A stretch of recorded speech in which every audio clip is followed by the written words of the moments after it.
Muy buenas noches, mi nombre es Iván Gamero Bellido y soy alumno de la Universidad Uniandes, de la carrera de Derecho de la materia de Derecho Penal 1.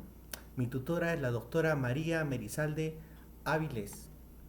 El temario a desarrollar el día de hoy es ¿qué es la teoría del delito? ¿Cuál es la finalidad de la teoría del delito? Elementos de la teoría del delito. La conducta y sus causas de exclusión. La tipicidad y sus causas de exclusión, la antijuridicidad y sus causas de exclusión y la culpabilidad y sus causas de exclusión. Para comenzar, ¿qué es la teoría del delito? Se puede decir que la teoría del delito estudia las características y o elementos comunes que deben tener todos los delitos o conductas. ¿Sí? Por ejemplo, el homicidio, la estafa, la agresión sexual. ¿Sí? En la legislación ecuatoriana tenemos un término que se llama la infracción penal, en el artículo 18, y hace referencia a que es una conducta típica, antijurídica y culpable, cuya sanción se encuentra prevista justamente en el COIP. El siguiente punto es, ¿cuál es la finalidad de la teoría del delito? Bueno, la teoría del delito sirve para verificar si están dados todos los elementos del delito que se requieren en los tribunales y los jueces para poder emitir una sentencia. También sirve para los fiscales para que puedan acusar, rechazar los cargos o pueden declarar el sobreseimiento. Adicionalmente, también le sirve a los abogados para que preparen su defensa, sus alegatos y su acusación. Asimismo, la teoría del delito también permite responder tres preguntas importantes, las cuales son si existe un hecho y si este hecho es contrario al ordenamiento jurídico, por lo tanto es antijurídico. Y si este hecho es antijurídico, además si es atribuido a una persona como culpable, para que posteriormente pueda ser sometido a un juicio de reproche. Quería comentarles los elementos de la teoría del delito. Primero es la conducta, que está íntimamente ligado al principio de acción u omisión. El segundo es la tipicidad, que está ligado al principio de legalidad. El tercer elemento es la antijuridicidad, que está ligado al principio de lesividad. El cuarto elemento es la culpabilidad, que está ligado al principio de culpabilidad. Y el quinto elemento es la punibilidad, que está ligado al principio de la proporcionalidad. La tipicidad, la antijuridicidad y la culpabilidad tienen como base fundamental la conducta humana.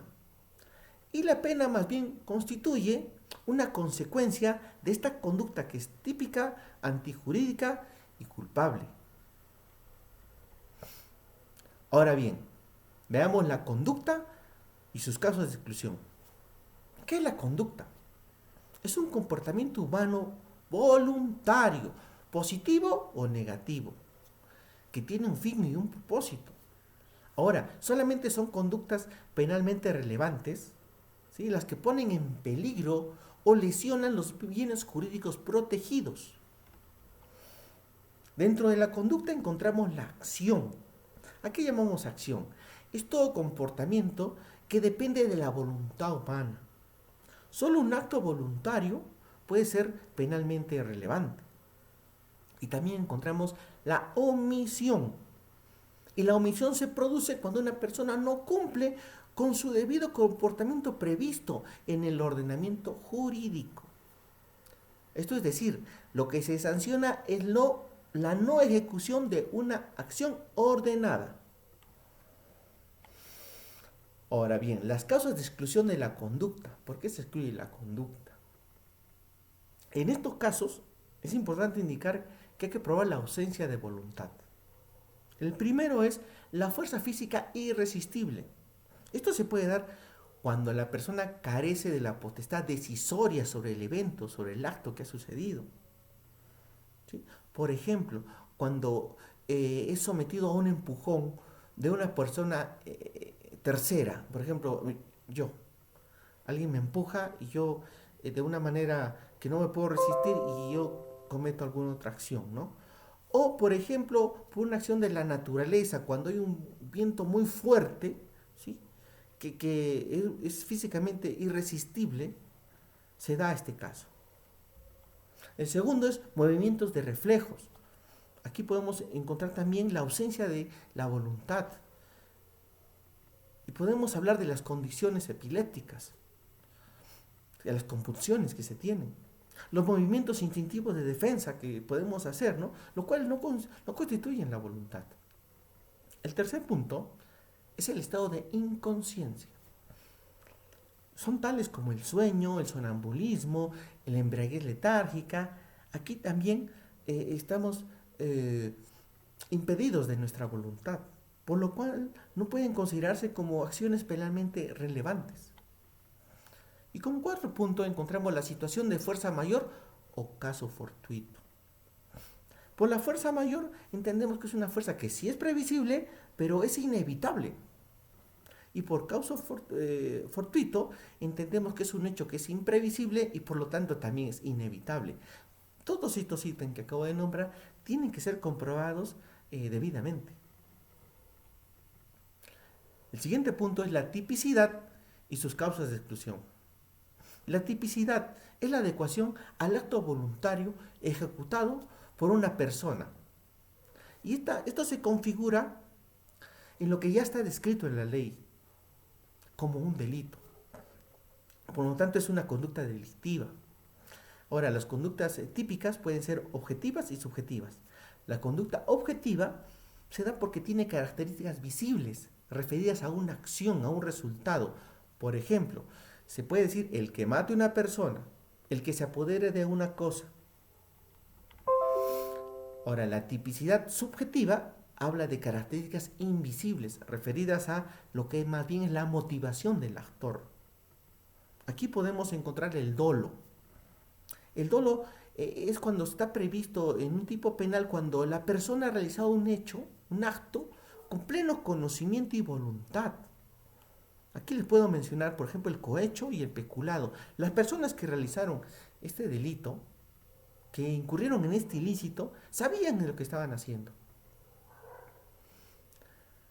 Otro punto importante es la culpa. Más bien la culpa habla cuando una persona infringe el deber objetivo de cuidado. Un ejemplo claro aquí son los accidentes de tránsito. Y como último punto, podemos hablar en caso de la tipicidad subjetiva como la omisión dolosa. Es cuando se describe el comportamiento de una persona que deliberadamente prefiere no evitar el delito, pero para el cual se encuentra jurídicamente obligado a evitarlo.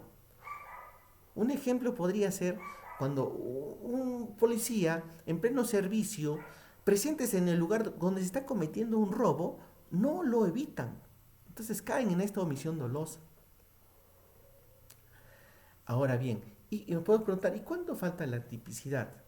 Bueno, la tipicidad es cuando hay una incongruencia entre la tipicidad objetiva y la tipicidad subjetiva. Entre lo que se puede hablar entre lo que es que no existe un resultado ni una causalidad de la acción.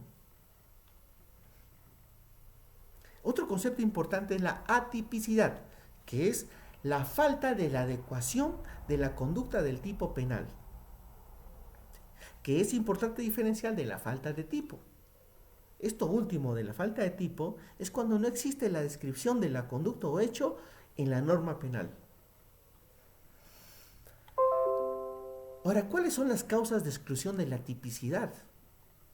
Aquí les puedo comentar que son los criterios de adecuación social o el riesgo ya permitido. Es cuando la sociedad ya ha aprobado de antemano y ha generalizado un actuar, ¿no? Que ya lo ha adecuado al vivir cotidiano. Por ejemplo, los accidentes de tránsito traen consecuencias terribles, ¿no?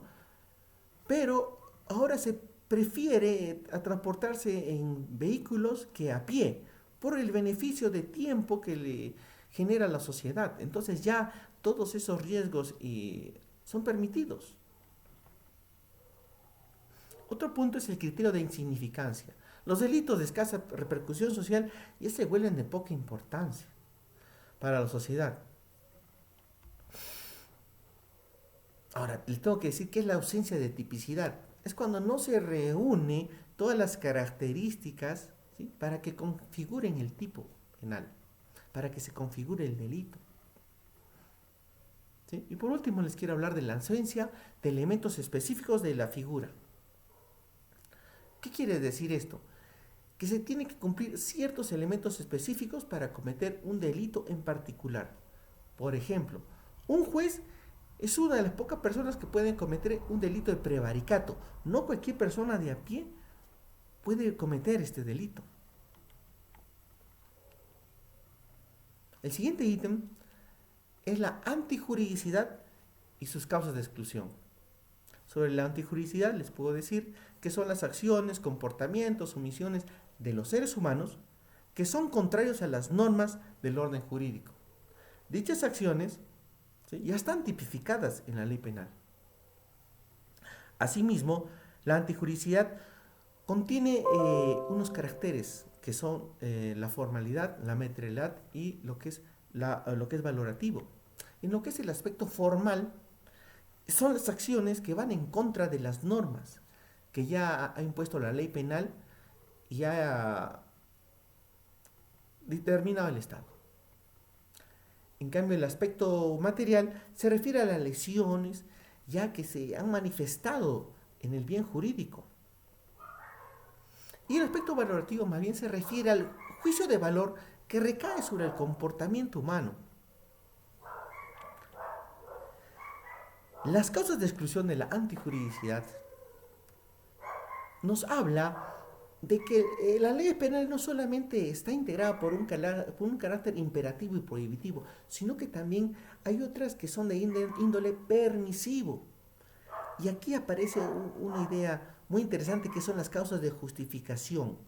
Es cuando desaparece la posibilidad de la antijuridicidad, ¿sí? A pesar de que tenemos una conducta tipificable, si existe una justificación, ya no se puede hablar de antijuridicidad. Y las causas de justificación o causas de exclusión de la antijuridicidad son la legítima defensa, el estado de necesidad, el cumplimiento de un deber, el consentimiento del ofendido y el ejercicio de un derecho. En nuestro COIP vamos a hablar de dos, de tanto del estado de necesidad y de la legítima defensa. De la legítima defensa les puedo comentar que se refiere a la conducta que se manifiesta cuando se repele una agresión de una tercera persona. Y esta legítima defensa se ha ejercido basada en el instinto de supervivencia. Y a pesar de estar tipificada, deja de ser antijurídica. Pero se tienen que cumplir tres requisitos. Que la agresión sea actual e ilegítima. Es decir, que nuestra reacción sea en el mismo momento. No puede ser después, no puede ser en otro día. De que la necesidad racional de la defensa, o sea, que nuestra respuesta sea proporcional, no puede sobrepasar a la agresión. Y el tercer punto sería la falta de provocación. Es decir, que la persona que ha actuado en legítima defensa no sea la que haya provocado en primera instancia. La legítima defensa puede ser de tres tipos. El primero es una defensa propia, una defensa de nuestros parientes o una defensa de una persona extraña. Un ejemplo que les puedo poner es cuando una persona, en mi caso, mata a un sicario y el sicario intentó matarlo minutos antes, instantes antes con un arma de fuego. Y esta persona repele este ataque con una pistola también de uso personal. En esa situación ambos están en condiciones iguales, ¿no? Y se justifica la legítima defensa. El segundo punto es el estado de necesidad. También está basado en el instinto de supervivencia. Pero existe un mal real, un mal contra el cual hay que luchar. Pero para luchar contra este mal real se hace daño o se lesiona un bien jurídico ajeno contra una persona que no ha hecho nada contra nosotros previamente. Esto se debe demostrar. Un caso típico es el hurto famélico, que se da cuando una persona hurta alimentos, roba alimentos para poder comer y sobrevivir. Ahora bien, el tercer ítem que les quería comentar es el cumplimiento del deber, que se da cuando se lesionan los bienes jurídicos de otras personas, pero se da en el cumplimiento del deber. Por ejemplo, cuando unos policías disparan contra unos delincuentes y dañan bienes ajenos como tiendas, ventanales y que resultan afectados, ¿no? Otro ejemplo podría ser cuando un doctor, por salvar la vida de una persona, le amputa una pierna. Finalmente les quiero comentar sobre la culpabilidad y sus causas de exclusión. La culpabilidad es poder responsabilizar a una persona de sus actos y poder hacer un juicio de reproche contra ellas. Porque dichas personas, sabiendo y pudiendo actuar sin transgredir las normas, decidieron quebrantarlas. En nuestro código también se encuentra esto especificado, ya que habla que una persona es considerada penalmente culpable si es imputable y si ha actuado con conocimiento de la antijuricidad de su conducta y que conocía la misma. ¿Y qué es la imputabilidad? Es cuando una persona cumple la mayoría de edad, los 18 años, y no tiene ninguna perturbación mental, por lo cual puede ser sometido a un juicio de reproche penal si ha cometido un ilícito. También podemos hablar de actuar con conocimiento de la antijuridicidad de la conducta, es decir, que se sabía qué tan mala era esta conducta, qué tan antijurídico, teníamos pleno conocimiento de este hecho, de este delito. Ahora bien, hablemos de las causas de exclusión de la culpabilidad. ¿Cuándo se excluye la culpabilidad? Se excluye primeramente con la inimputabilidad. Una persona es inimputable cuando no se le puede reprochar su conducta. ¿Sí? Vamos a nombrar dos ejemplos. El primero es cuando la persona tiene una perturbación mental absoluta. No tiene los elementos cognitivos de conocimientos y voluntarios para darse cuenta del hecho antijurídico que ha cometido. En este caso, no corresponde una pena de cárcel, sino más bien una medida de seguridad con un internamiento en un hospital psiquiátrico. Y el segundo caso de inimputabilidad se da en los niños, niñas y adolescentes, a los cuales no se les puede aplicar la justicia penal común. A ellos se les aplica una justicia especial que está regulada por el CONA, el Código Orgánico de la Niñez y la Adolescencia. ¿Sí? Ahora, no quiere decir que quede impune el hecho ilícito, sino más bien, según este ordenamiento de esta justicia especial, se les impone una sanción que es más que todo para la rehabilitación. Y el segundo hecho importante en el tema de culpabilidad para hacer un tipo de exclusión es el error de prohibición. Se da cuando una persona por error, por ignorancia invencible, no puede prever la ilicitud de su conducta. Si el error es invencible, no hay responsabilidad penal.